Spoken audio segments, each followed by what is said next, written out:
viol d'un enfant face au système judiciaire français? Quelle est sa chance d'être entendu lorsqu'il est confronté à des actes de violence sexuelle? Toutes les conditions sont-elles réunies pour qu'il puisse se décharger de ce fardeau? Ce que Pierre, Marie et Sylvie racontent de leur petite enfance ressemble à un cauchemar.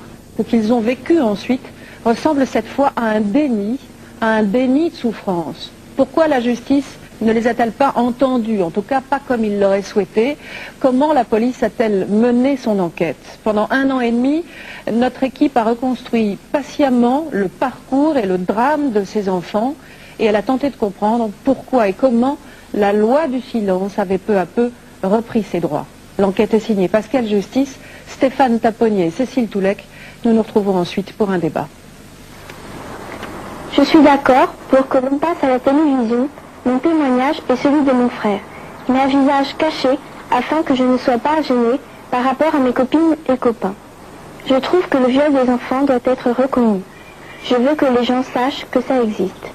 Marie, c'est ainsi que nous l'avons nommée, a écrit cette lettre de sa propre volonté.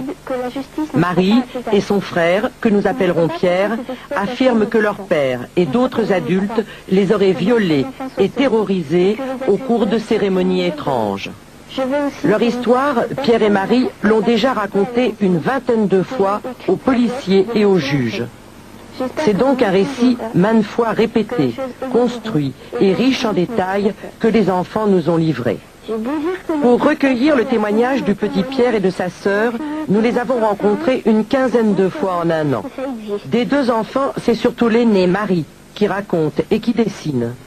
Ici, elle nous parle de son père et des lieux où il les aurait emmenés.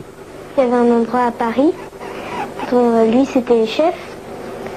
Donc il disait qu'il était un grand mage et qu'il s'appelait Bouc-Noubourg.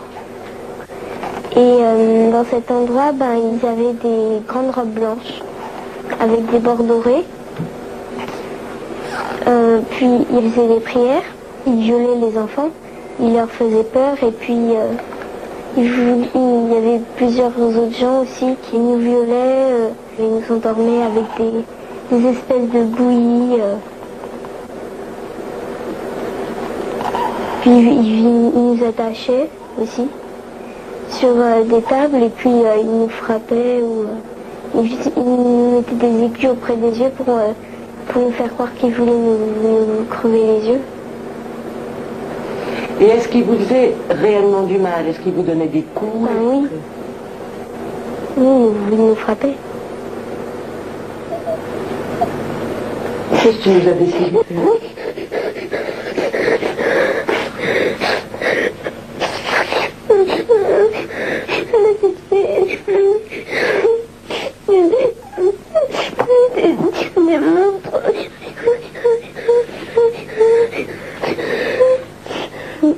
C'était horrible. Ils m'ont violée. Ils t'ont violé? C'est quoi violer, Pierre? J'ai touché le zizi, je l'avais fermé.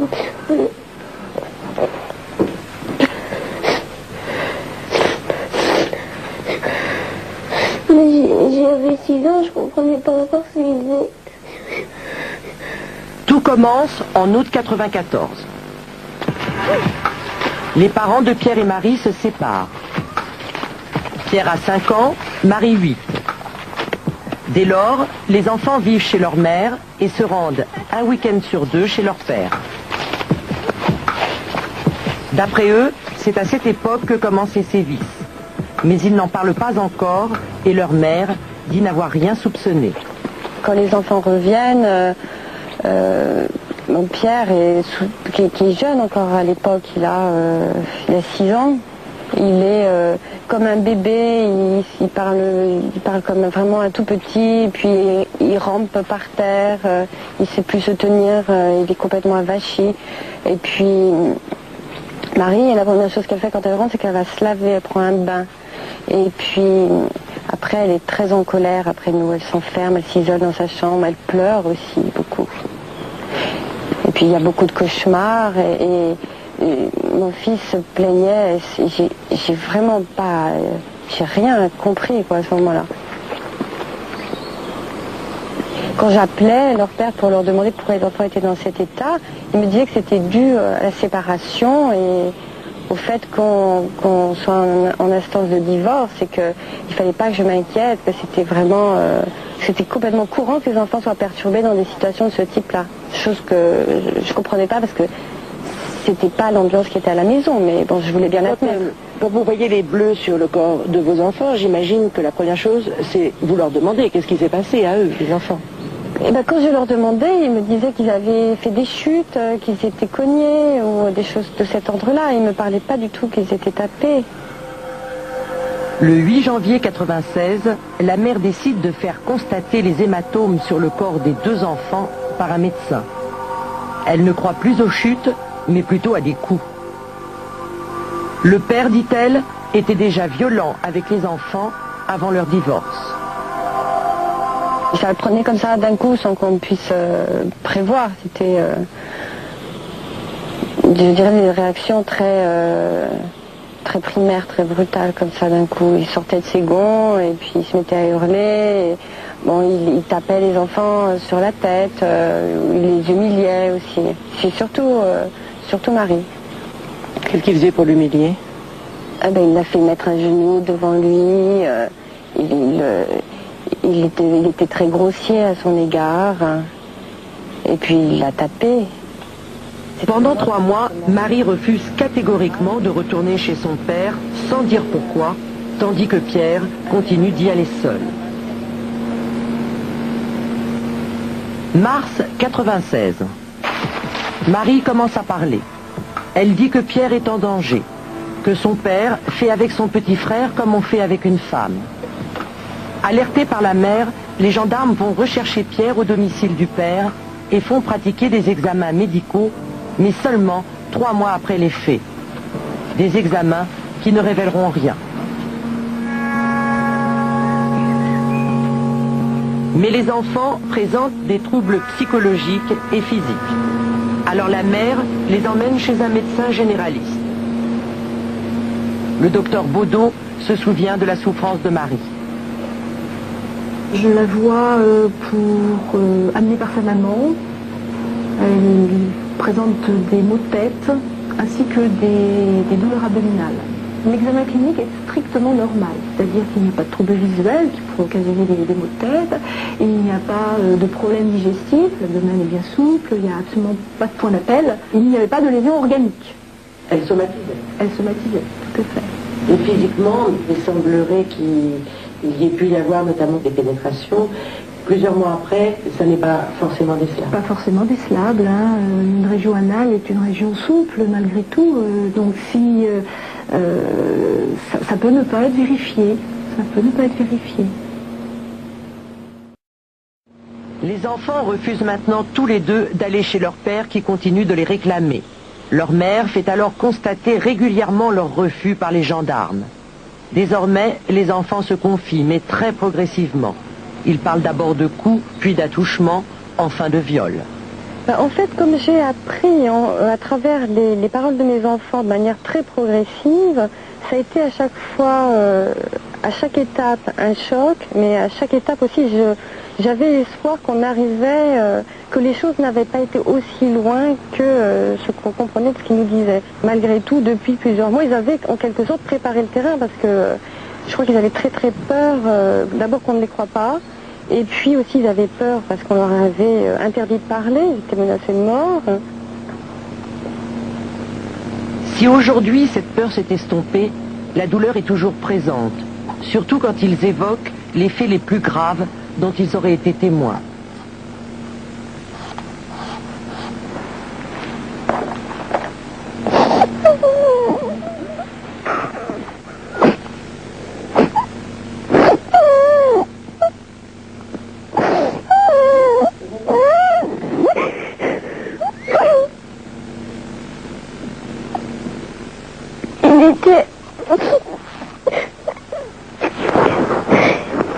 Tu tuais les enfants? Comment tu le sais ça? Parce que j'ai pu.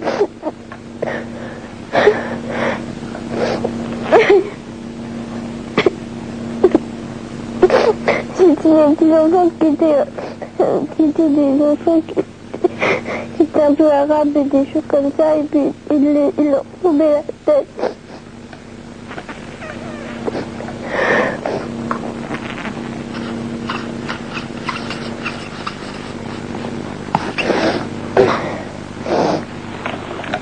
Quand tu voyais qu'il coupait la tête à un enfant, c'était la vérité, ça se passait devant toi ou ça aurait pu être un film? Non, c'était pas de vrai. Parce qu'il criait l'enfant tout le temps. Et puis après, on s'évanouissait et il nous disait qu'il allait nous couper la tête aussi, alors il nous mettait pareil sur ça, c'était dans le sang, et après on avait très peur et on croyait qu'on était morts. Mais pourquoi ils faisaient ça, ces gens-là? Je sais pas, parce qu'ils sont méchants, ils sont fous. Je sais pas, moi, pourquoi ils faisaient ça, ils sont méchants. Nous, on n'a rien fait, on était des enfants.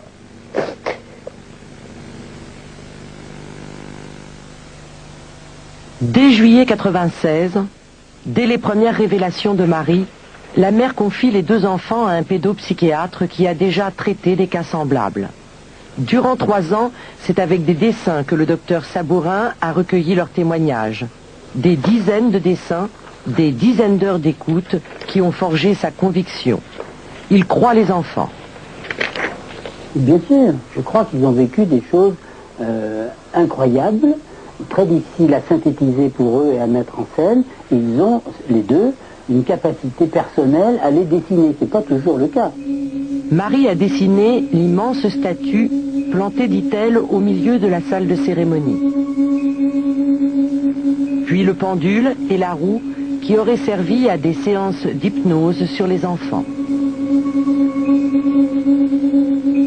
Et toujours des déguisements, de grandes capes blanches ou rouges et des crucifix. Nous avons soumis au docteur Sabourin le dernier dessin que Marie nous a fait. Dans ce dessin récent, je retrouve des thèmes 1, 2, 3, 4 thèmes qui existaient déjà. Je ne sais pas si vous le voyez. Oui, 96, au tout début, où on a une cérémonie avec des gens qui sont visiblement déguisés, avec des croix sur les épaules, ce qu'on retrouve ici. On en a 3 ici. Et le crucifix là, c'est un crucifix très spécial, vous le voyez. Elle disait que c'était un crucifix entouré d'herbes. Alors, où a-t-elle sorti ça? Je n'en sais rien. Est-ce que c'est son imagination? Est-ce que c'est une enfant qui délire? Je ne le crois pas. C'est-à-dire que, face à ce type d'éléments extrêmement précis et surprenants, moi j'ai plutôt tendance à dire, voilà un élément du souvenir qui réapparaît. Toujours, quand il s'agit d'un enfant, et bien sûr quand il s'agit d'un adolescent ou d'un adulte, ces souvenirs de traumatisme précoce sont en 1000 morceaux. Et c'est avec beaucoup de difficultés, beaucoup d'émotions, beaucoup de tensions intérieures et de craintes. Des enfants qui ont peur, ils sont sous terreur. C'est avec beaucoup de difficultés qu'ils arrivent à livrer un petit passage, un petit morceau de souvenir, ce qui laisse tout le monde sidéré. On se dit, mais enfin, comment se fait-il qu'ils n'ont pas parlé plus tôt? Comment se fait-il qu'ils ne peuvent pas décrire comme nous, adultes, nous décririons un scénario? Justement, il n'y a jamais de scénario. C'est donc le gros travail des policiers et des magistrats qui ont beaucoup de mal avec ces enfants parce qu'ils cherchent, eux, la vérité. Hein. Et la vérité judiciaire, ils veulent pouvoir l'écrire comme ça, à telle heure, ça s'est passé comme ci, comme ça. Ça ne marche pas avec des enfants. En octobre 96, l'affaire est prise en main par la brigade de protection des mineurs de Paris. La mère a porté plainte et c'est ici, quai de Gesvres, que démarre l'enquête policière très vite placée sous le contrôle d'une juge d'instruction. Les policiers commencent par entendre les enfants dont le témoignage, encore morcelé, évolue d'audition en audition. Le père est mis sur écoute téléphonique et très vite, les policiers identifient ses amis que les enfants désignent comme leurs agresseurs et dont ils ne connaissent que des visages, des surnoms ou des prénoms. L'enquête avance. Mais les moyens semblent faire défaut à la brigade de protection des mineurs qui ne procède à aucune filature des personnes suspectées. La juge d'instruction chargée de l'affaire a refusé une interview filmée, mais nous a déclaré: la brigade de protection des mineurs, qui par ailleurs a fait une grosse enquête, n'a ni le temps, ni les moyens de faire des filatures. Les filatures, c'est réservé aux gros trafiquants.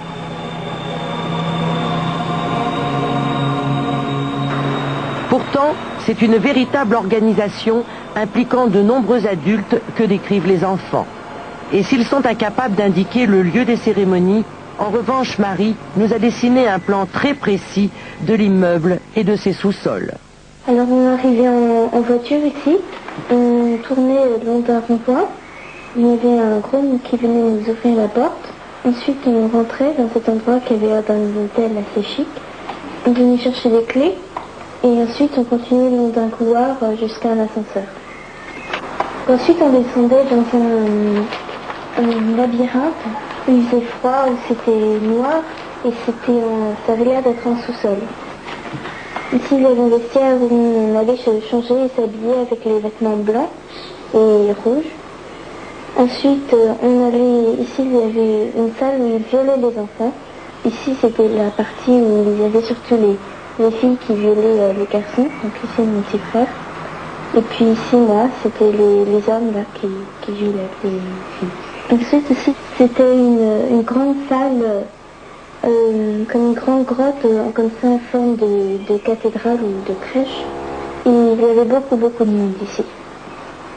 Il y avait aussi une très très grande statue, un dieu africain en bois. Et quand il grognait, les gens mettaient de l'argent dans des grandes corbeilles qui circulaient.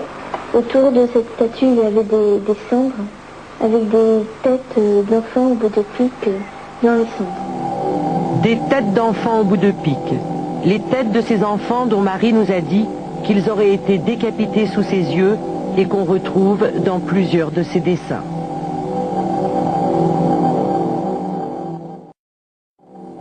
Pour accéder à ces sous-sols, Marie décrit en surface un immeuble, une sorte de grand hôtel avec tapis rouge face à un rond-point dans Paris ou sa région.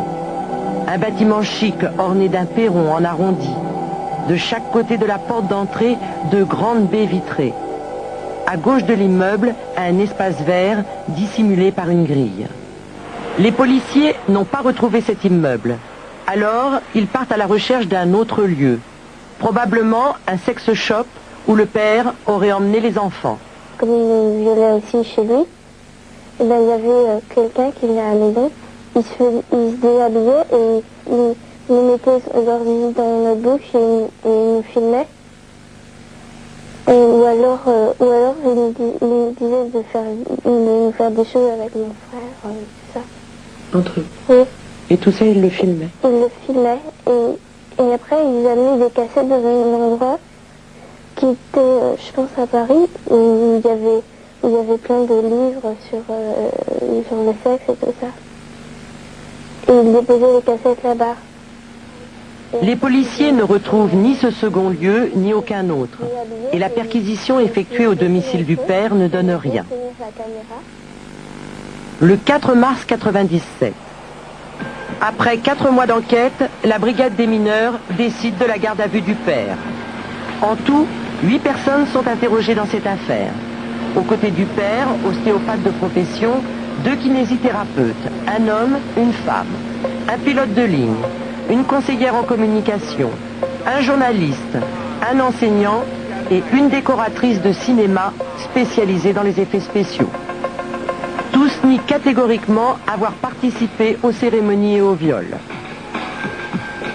Après l'interrogatoire, les policiers décident une confrontation entre le père et sa fille.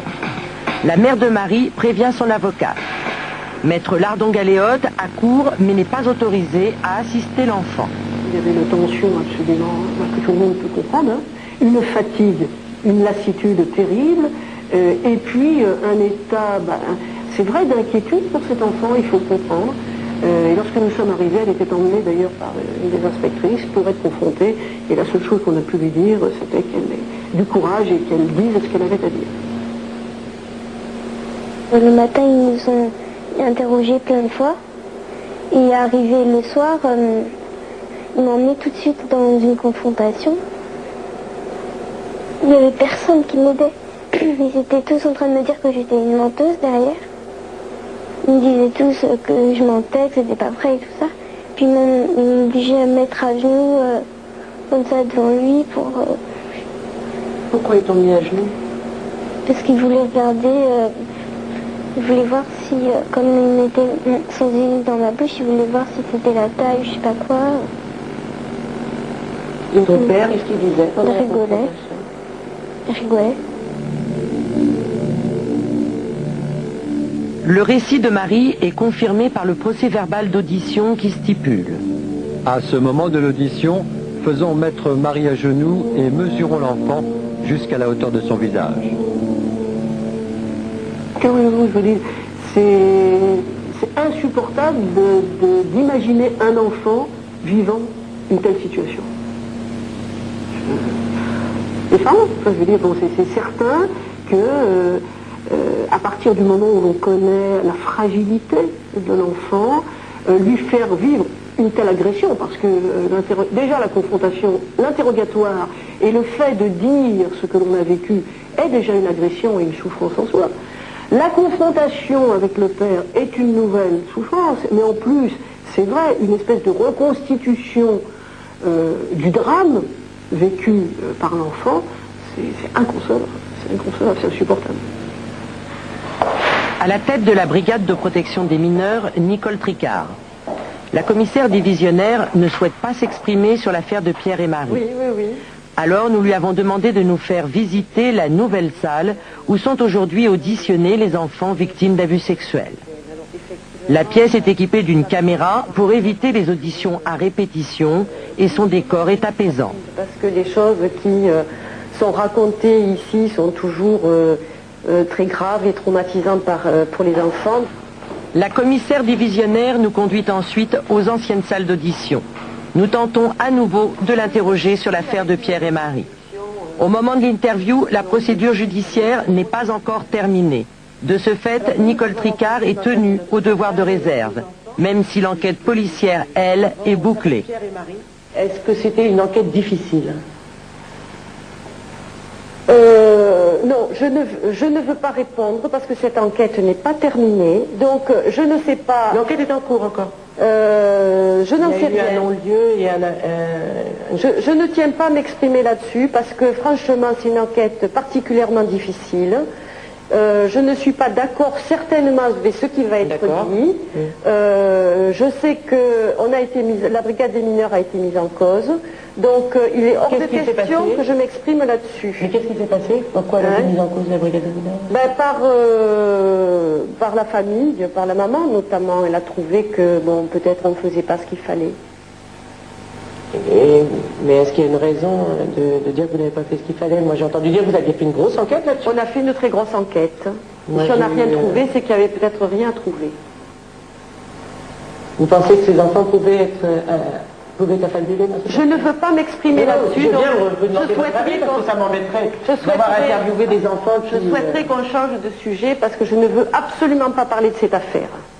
La brigade des mineurs n'a rien trouvé qui corrobore le témoignage des enfants, mais l'enquête n'aurait-elle pas été faussée?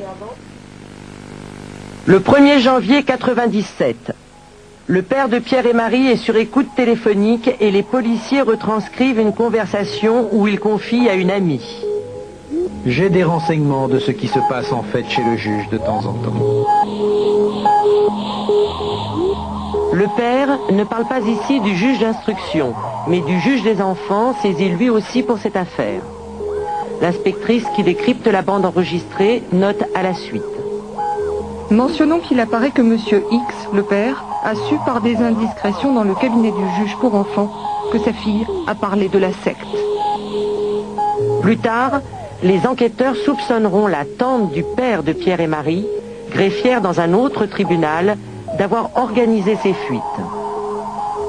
Ça fait partie de mes surprises dans la connaissance de ce dossier, c'est que de fait, il apparaît à la lecture du dossier de police, de l'enquête de police, et c'est une des inspectrices chargées de cette enquête qui le signale et qui le souligne. Le père a été tenu informé de recherches qui étaient faites par la police, de mise sur écoute, de surveillance, et elle le note dans ses procès-verbaux. Et ça, c'est tout à fait surprenant. Et ça, est-ce que ça a compté pour la suite? Est-ce que, par exemple, le juge d'instruction en tient compte? Il semblerait que tout ça soit passé un petit peu aux oubliettes et que, bon, en l'état, c'est peut-être en fait un signe d'échec quelque part de l'enquête, puisque, bon, la personne principalement intéressée avait été mise au courant et que l'enquête de police s'est arrêtée, on ne pouvait plus rien faire. Néanmoins, le 6 mars 97, le lendemain de la confrontation avec sa fille, le père est mis en examen par la juge d'instruction installée de l'autre côté de la Seine pour viol sur mineur de moins de 15 ans, agression sexuelle sur mineur, corruption de mineur, fixation, enregistrement de l'image à caractère pornographique de mineur. Malgré la gravité des soupçons qui pèsent sur le père, la justice décide de l'autoriser à revoir ses enfants 1 mois après sa mise en examen. Pierre et Marie refusent. Avril 98. Une année s'est écoulée. La juge d'instruction entend les enfants pour la seconde fois et décide ce jour-là de les confronter à nouveau à leur père qu'ils n'ont pas revu depuis 1 an. Pendant la confrontation, Marie n'a pas ressenti la confiance de la juge d'instruction. Elle ne croyait pas, la juge d'instruction. Parce que ça se voyait, elle me traitait pas gentiment et puis lui, elle lui demandait son avis pour dire, par exemple, des paroles qu'il avait dites. Et puis moi, quand je disais des choses importantes, des fois, elle les écrivait pas. Mais tu avais un avocat avec toi?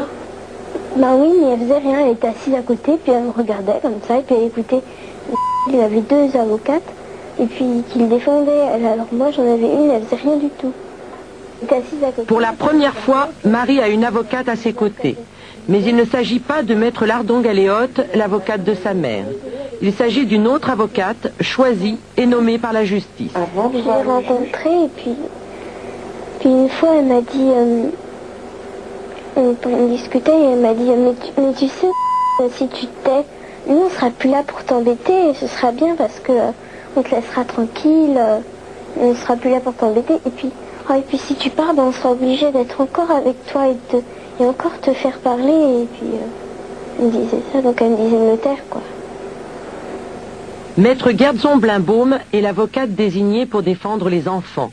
Elle dément totalement la version de Marie.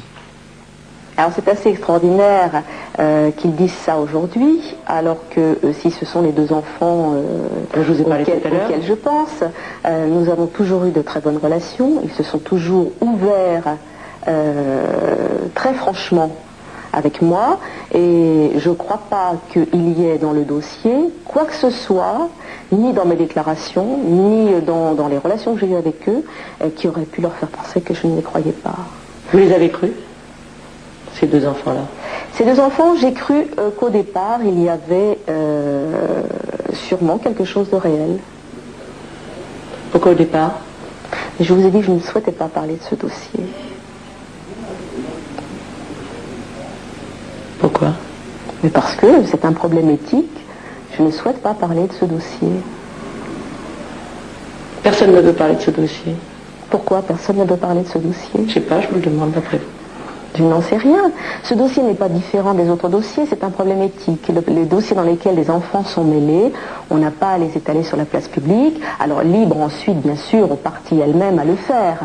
Ça, c'est leur choix. Elles exprimeront ce qu'elles auront exprimé, ce qu'elles voudront exprimer avec leur propre version. Mais je veux dire, les intervenants, j'estime que d'une façon normale, n'ont pas à s'exprimer sur ce dossier qui a eu une issue judiciaire qui est ce qu'elle est. C'est donc maître Lardon-Galéotte, l'avocate de la mère, qui tente de relancer les investigations.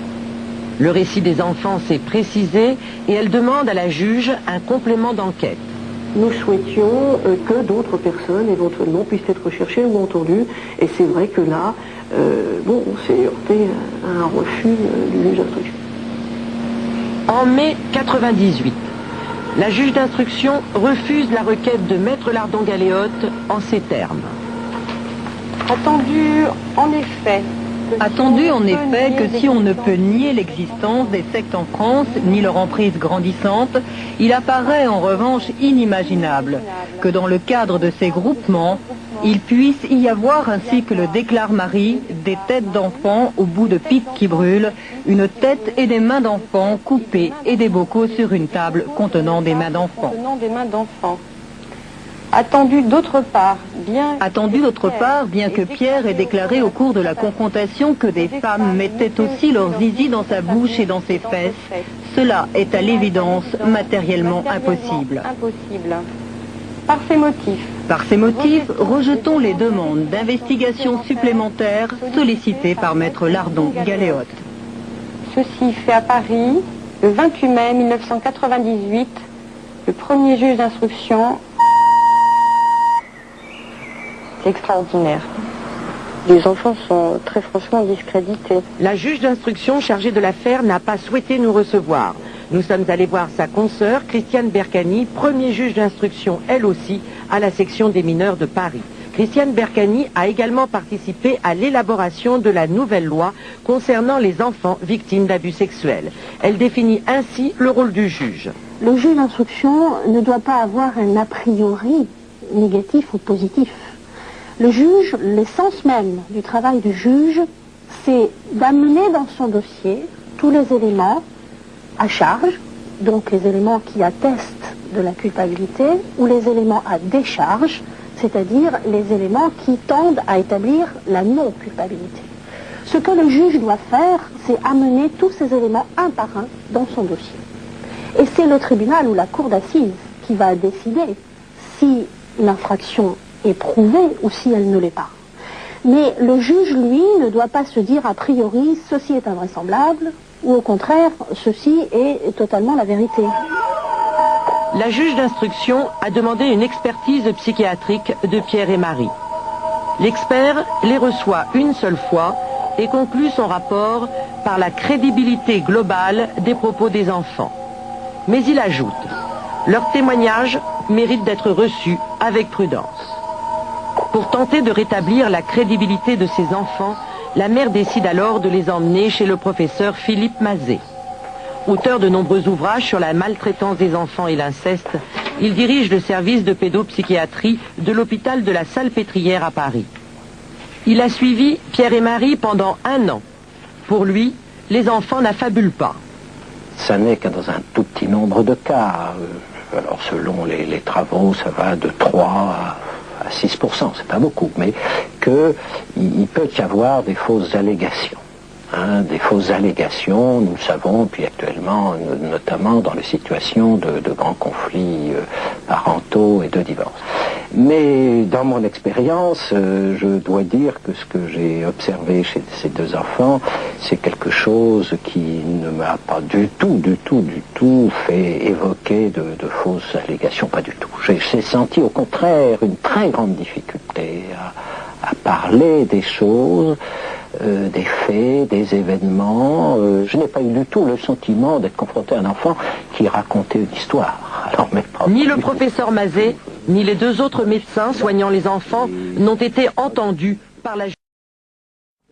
Le cadre sectaire et les faits décrits par les enfants sont-ils donc crédibles ou inimaginables, comme l'a écrit la juge d'instruction?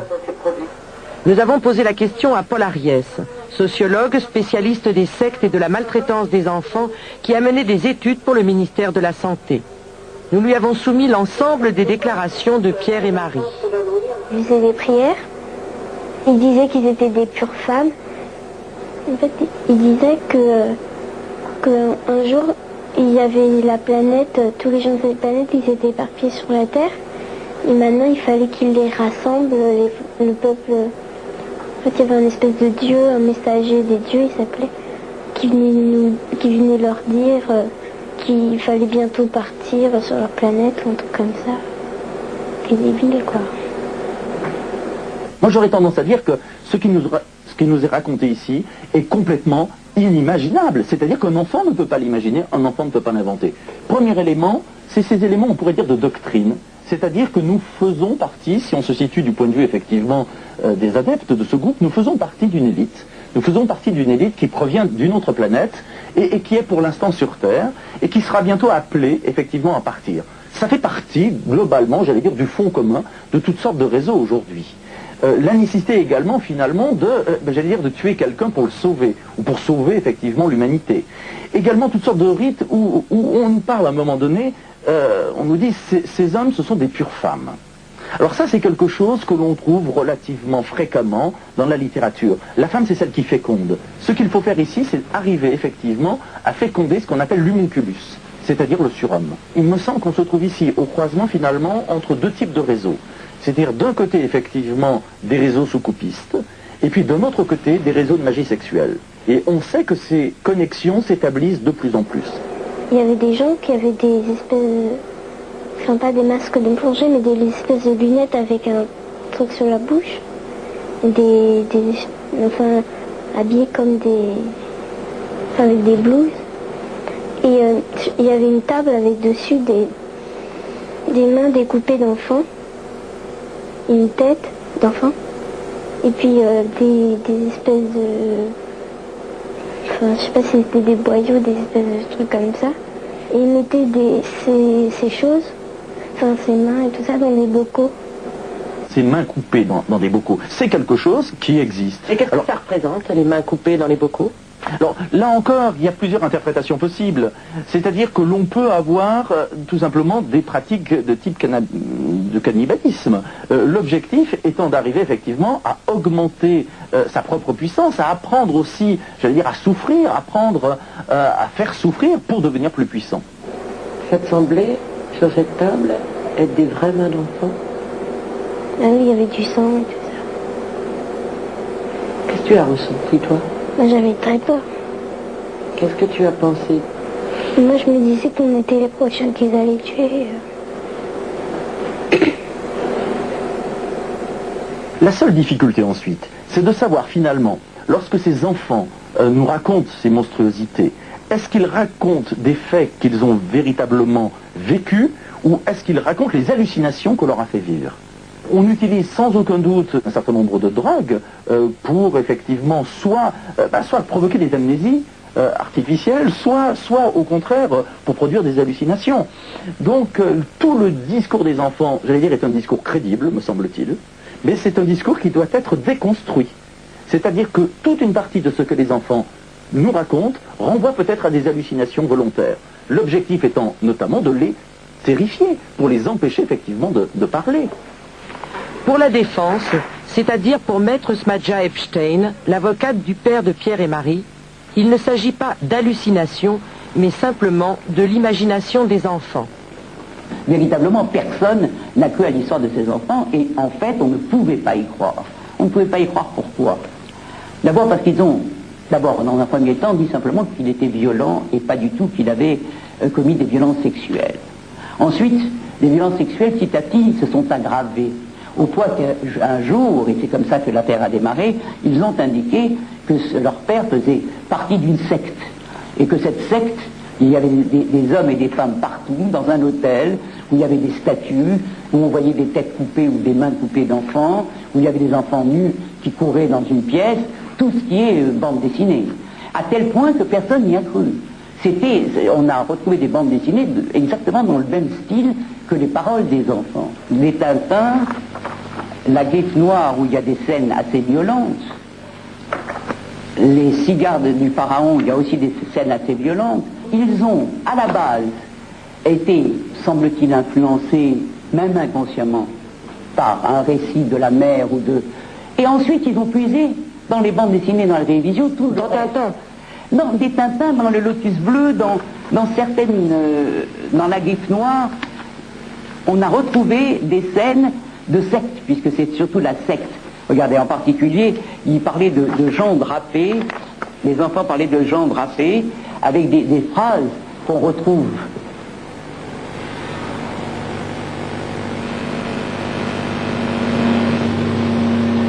Et ça, c'est le père qui a retrouvé les lectures qu'avaient pu avoir ses enfants. Il connaissait les Ah bah oui, vous savez, c'est des lectures d'enfants tout à fait banales. le père des enfants a refusé une interview filmée. Plusieurs choses. Nous avons appelé vos enfants Pierre et Marie. Mais il a accepté de nous parler au téléphone après quelques recommandations de son avocate. C'est enregistré, c'est pour ça que c'est embêtant. Bon, alors d'autre part, essayez de ne pas faire de psychologie. Vous mettez au haut-parleur. Vous avez été accusé par vos enfants de faits incestueux dans un cadre sectaire. Qu'en dites-vous? Bah rien, moi j'ai dit ce que j'avais à dire au niveau de la justice, bien entendu. Alors le récit de votre fille semble vraiment tout à fait incroyable. Elle parle de cadres sectaires, de rituels. Je pense que nous avons tous un imaginaire, les oraux, les faits, les machins, les trucs. Enfin, je crois que l'imaginaire de la télévision aide beaucoup, l'imaginaire de la lecture, ces choses-là. Nous avons tous cet imaginaire, heureusement d'ailleurs. Mais est-ce qu'une enfant peut être confrontée à tel imaginaire dans les livres? Est-ce qu'une enfant lit des choses de ce type? Bah, rappelez-vous votre enfance. Oui, et puis j'ai parlé des bandes dessinées que... Rappelez-vous votre enfance. Chaque enfant a un imaginaire. Voilà comment je vois les choses. La petite, en fait, parler de choses mais absolument incroyables. Je me rappelle pas de tout, mais de choses absolument incroyables.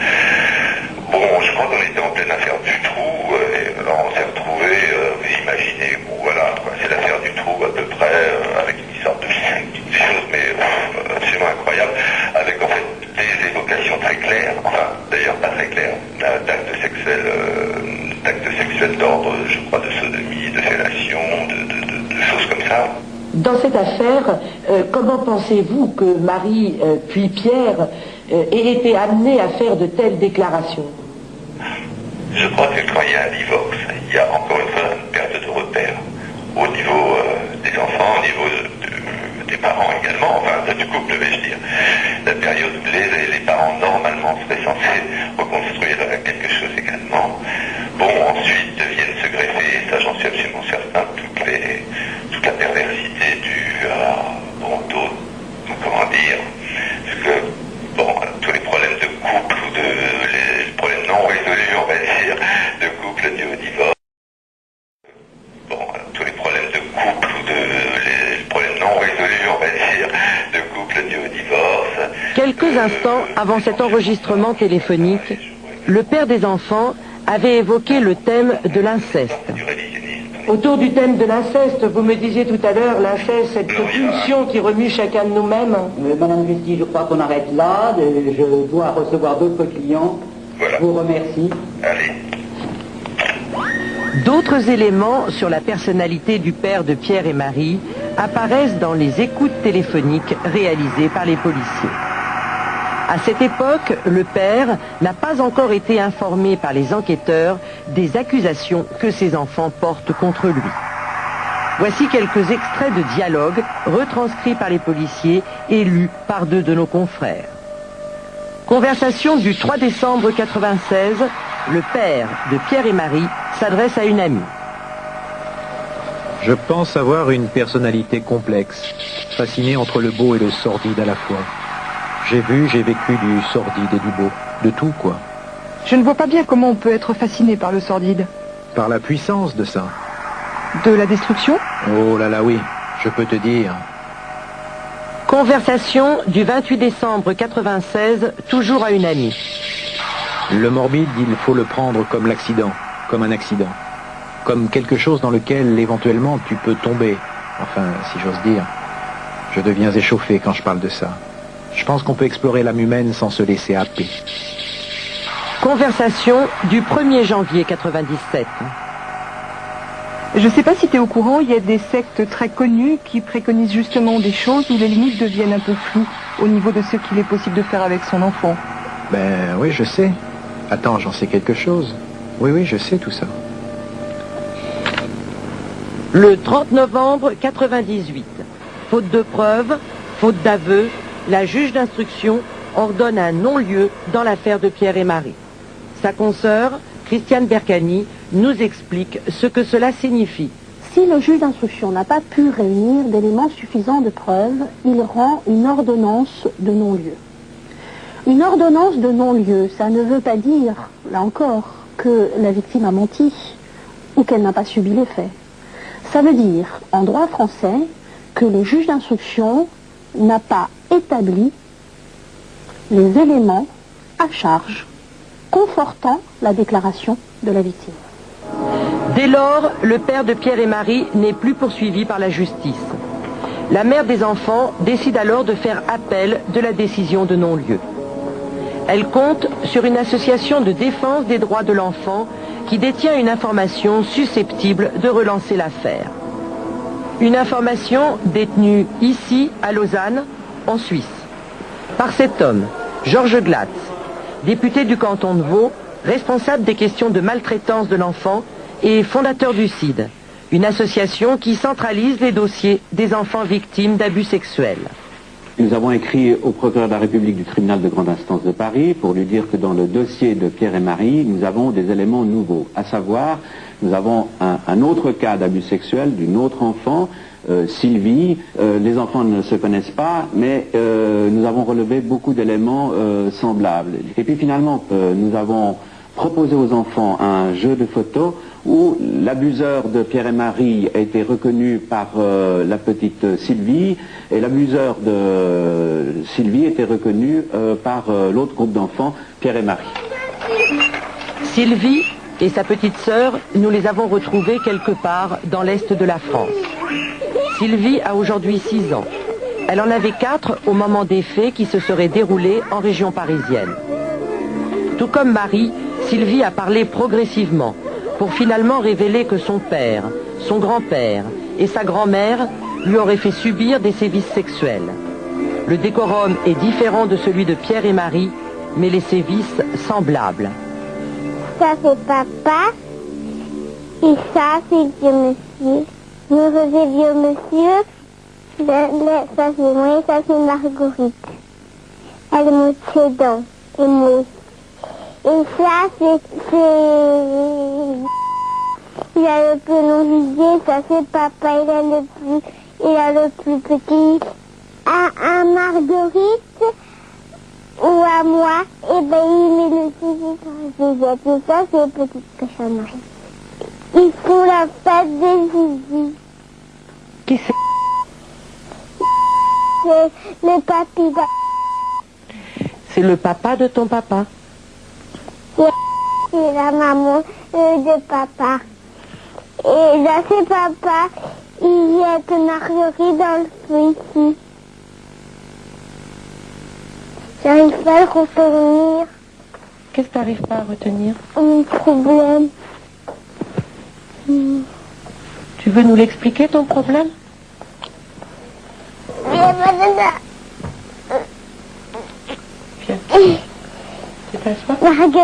Une fois, quand elle a déchiré toutes les robes dorées, argentées, et après, ils ont tué Marguerite, alors il fallait que tout le monde vienne pour l'aider.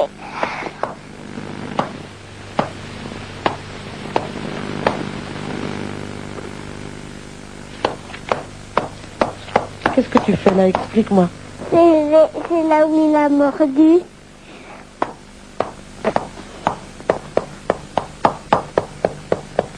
La petite Sylvie évoque elle aussi des meurtres d'enfants. C'est ce que Sylvie nous raconte. Elle le raconte depuis plusieurs mois maintenant.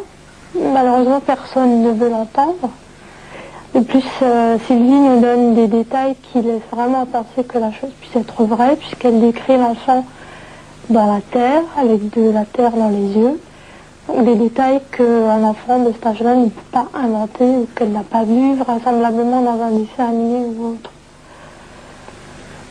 Juridiquement, vous en êtes où dans cette affaire? Vous avez porté plainte, madame? On a porté plainte en août 97, au moment où j'ai su qu'il y avait peut-être eu suspicion d'attouchement. Elle a vu un médecin légal qui a constaté qui n'a rien constaté du tout, parce qu'en plus l'examen s'est plus ou moins mal passé, étant donné que c'était des élèves messieurs. Alors en plus, Sylvie à l'époque refusait de voir tout ce qui ressemblait à un homme, Et il y a eu un blocage complet. Donc l'examen était pour elle vraiment particulièrement pénible. Et pour moi aussi, parce que j'avais vraiment l'impression de passer pour la femme qui veut se débarrasser de son mari ou de son compagnon. Depuis 2 ans, l'institutrice de Sylvie a remarqué le comportement de l'enfant et s'en inquiète.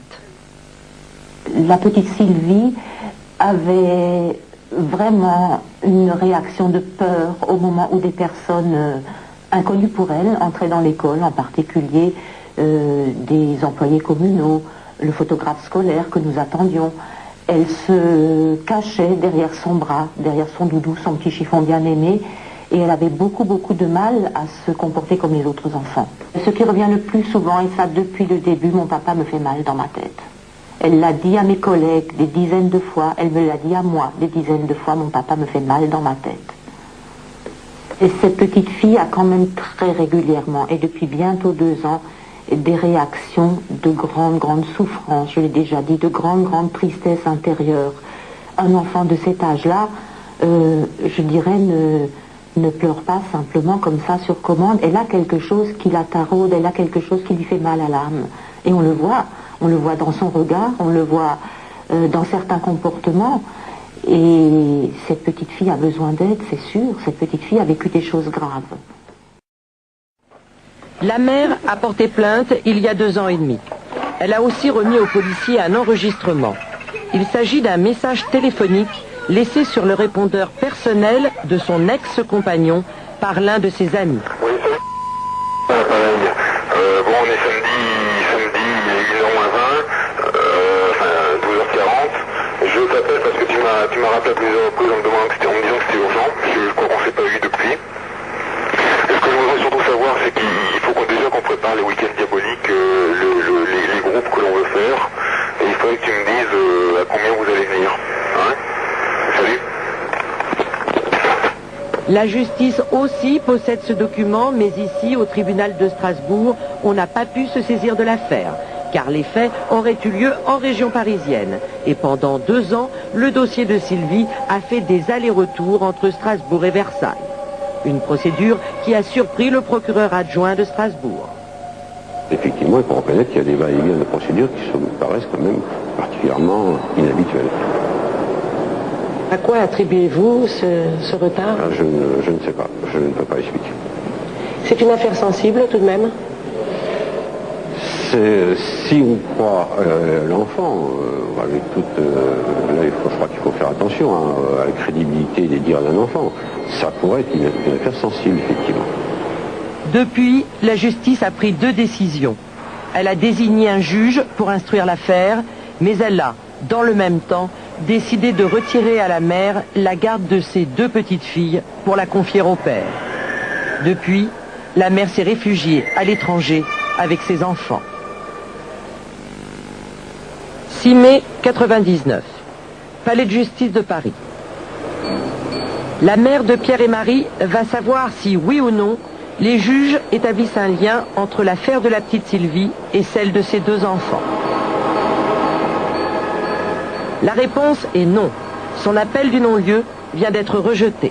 Moi, je trouve ça absolument honteux parce que moi je veux bien faire tout pour que tout aille bien, mais en attendant il y a d'autres enfants qui sont concernés et depuis plus de 2 ans personne ne bouge. C'est ces enfants-là qui sont en danger aujourd'hui et il y a une responsabilité qui est énorme. Le père de Pierre et Marie n'ayant pas été poursuivi, la justice a rétabli ses droits de visite comme il le réclamait. Il est d'abord prévu qu'ils se rencontrent dans un centre de médiation. Puis, il pourra les reprendre, plus tard, un week-end sur 2. C'est horrible ce qu'ils nous ont fait et tout ça, donc on peut quand même pas y retourner. Donc, La mère doit maintenant convaincre ses enfants de revoir leur père. Sinon, c'est elle qui risque une condamnation pour non-représentation d'enfants. Elle a donc choisi de partir vivre à l'étranger avec Pierre et Marie.